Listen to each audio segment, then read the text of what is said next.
Lottery টানা হারাম, তাহলে আমরা 90% লোক কোরিয়াতে লটারির মাধ্যমে আসছি, আমাদের কোরিয়াতে ইনকাম করা হারাম হয়ে গেল তাহলে?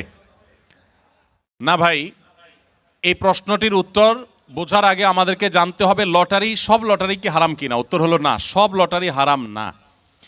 কোন লটারি হারাম আর কোন লটারি হালাল এটা আমাদেরকে জানতে হবে। প্রিয় নবী সাল্লাল্লাহু আলাইহি সাল্লাম লটারি হারাম হওয়ার কথা যেমন বলেছেন, আবার নবী করিম সাল্লাল্লাহু আলাইহি সাল্লাম বিভিন্ন সফরে যাওয়ার সময় তার একাধিক স্ত্রী ছিল, আপনারা জানেন।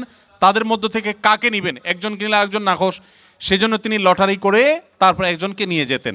তাহলে নবী সাল্লাল্লাহু আলাইহি সাল্লাম লটারি করা নিষেধ এটা যেমন বলেছেন, আবার লটারির অপশনও রেখেছেন। তাহলে কোনটা হালাল আর কোনটা হারাম? এর উত্তর হলো, দেখুন, যেখানে আপনি ইনভেস্ট করবেন, 10 টাকা দিয়ে একটা লটারির কার্ড কিনেছেন, বা 20 টাকা 50 টাকা এনি অ্যামাউন্ট, এটা দিয়ে আপনি একটা কার্ড কিনেছেন, এরপরে অপেক্ষা করছেন লটারি কখন হবে। লটারি হলো, মিলে গেছে, আপনি 10 টাকায় 40 লাখ টাকা পাইলেন, আপনি 50 টাকায় 5,000 টাকা পাইলেন।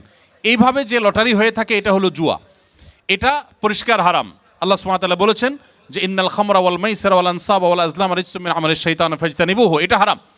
কিন্তু যদি এমন হয় যে কোনো পেমেন্টের ব্যাপার নাই, ধরুন আপনি কোনো একটা জায়গায় কাজ করা নিয়ে ডিসিশনহীনতায় ভুগছেন, যে 5 জন আছে, 5 জনের যে কোনো 3 জনকে নেবেন, 5 জন একই যোগ্যতা সম্পন্ন, তখন লটারি করে যে কোনো 3 জনকে নিলেন, তো এইটা হারাম না, এই লটারি হারাম না। আমরা অনেক সময় দেখা যায় প্রশ্ন করবার জন্য এক একজনকে এক একটা প্রশ্ন করব, কিন্তু কাকে কোনটা করব, কে বলবে আমারটা সহজ আমারটা কঠিন হয়ে গেছে, সেজন্য লটারি করে আমরা প্রশ্ন তুলি, যার যেটা ভাগে আসে তাকে সেটা আমরা করি। তো এই লটারি হারাম না। যেই লটারিতে ইনভেস্ট আছে, টাকার বিনিময়ে লটারি করে কিনে তারপরে সেখান থেকে আপনি লাভ করার সম্ভাবনা থাকে, লাভও হতে পারে, লসও হতে পারে, পুরো টাকা মারও যেতে পারে, এই লটারিটা হারাম।